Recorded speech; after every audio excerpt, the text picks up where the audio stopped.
Okay, we come to the final part of this topic and also for the topic of double taxation, which is the concept of permanent establishment or PE.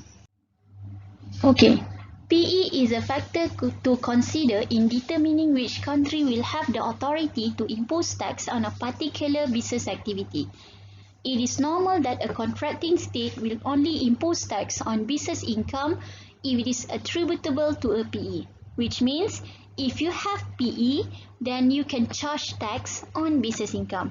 That's a simple understanding. So what is PE? It is a fixed place of business in which the business is wholly or partially carried on in Malaysia. So what kind of fixed place of business which is considered as PE? Place of management, branch, office, factory, workshop, or any other place of extraction of natural resources, okay, building site or construction, installation or assembly project which exists for more than 6 months, farm or plantation. Okay, so in this case, if you look there, installation or assembly project which exists for more than 6 months, they are considered to have PE, so-called having a PE in Malaysia. Installation or assembly can be actually special classes of income. Remember the overlapping case? Okay. So we have a look a bit on the resident status. Okay. So the resident status we have was for the subsidiary and for the branch. For the subsidiary, they doesn't follow the resident status of its HQ, headquarters, because HQ and subsidiary is a separate legal entity. So if HQ is a non-resident, so it doesn't say that subsidiary is non-resident as well in Malaysia. So subsidiary, okay, will have actually to follow, okay, the rule under section 8 resident status, okay, which is based on the board of directors meeting, okay, held in Malaysia, okay, which is where the management of affairs, okay, management and controls, okay, are exercised in Malaysia. So an example is where the board of directors meeting is held. It must be at least one in Malaysia to say that the subsidiary is a resident in Malaysia. If there is no board of directors meeting held in Malaysia at all, so the subsidiary is deemed to be non-resident. For the branch, they follow the resident status of its HQ. If HQ is a non-resident, then branch also non-resident in Malaysia.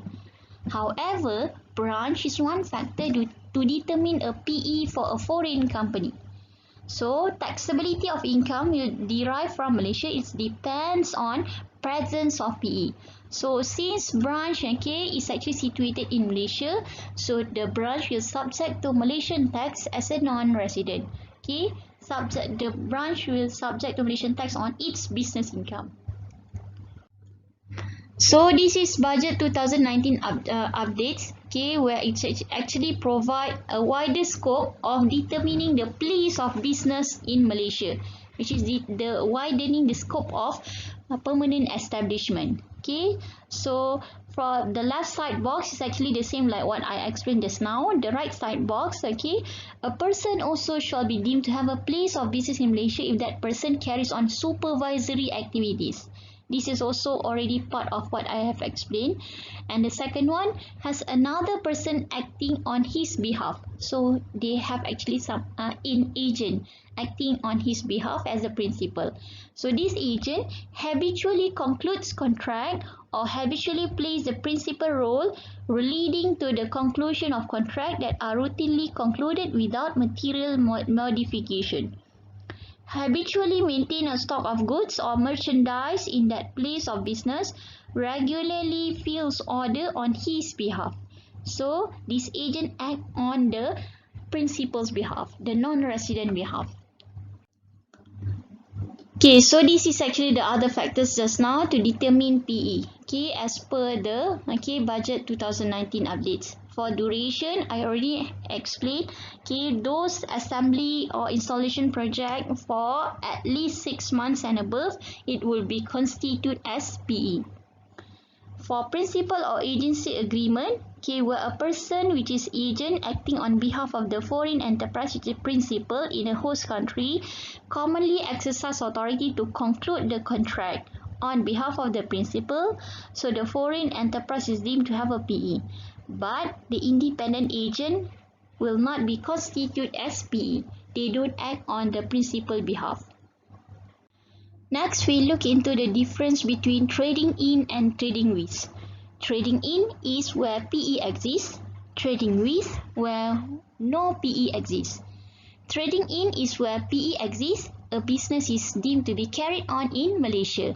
So the business income will be taxable in Malaysia under Section 4A. While trading with is when no PE exists. The absence of PE due to no branch or office or factory being set up in Malaysia, so the business income is not taxable in Malaysia. So Malaysia cannot charge the income as Section 4A income. However, the issue of withholding tax will apply because they don't actually have business in Malaysia. But if let's say they transact with the person in Malaysia and it is deemed derived from Malaysia, it will be subject to withholding tax, but limit to certain categories of income. So these are the fixed place which is not considered as PE.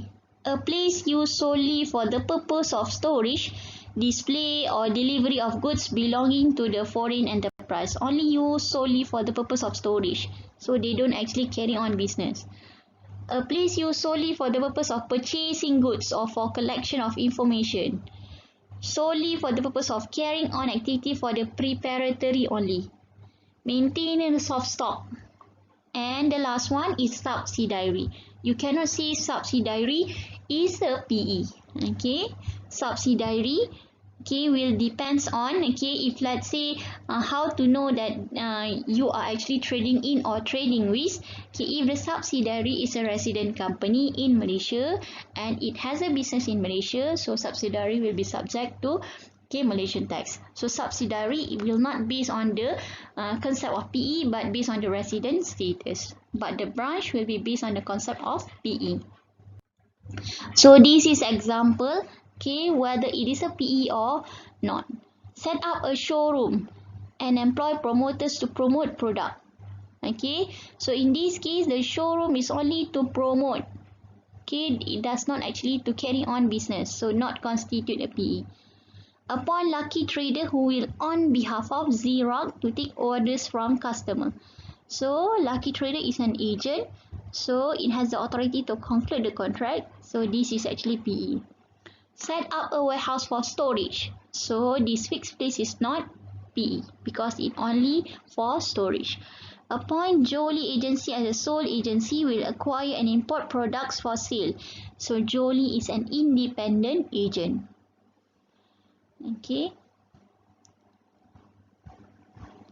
They can actually buy and sell anything, not on behalf of the principal, so it does not constitute as PE. Set up a branch to promote and sell the products, so must be actually has a sale transaction. Then this fixed place is considered as PE. Incorporate a subsidiary, even though to promote and sell, subsidiary is not a PE. We will actually determine whether subsidiary is chargeable to tax in Malaysia or not is based on the resident status and the deemed derivation of income. Set up a warehouse in Malaysia where retail sales will also be held. So not only for storage but also for retail sales, so it is constituted as PE.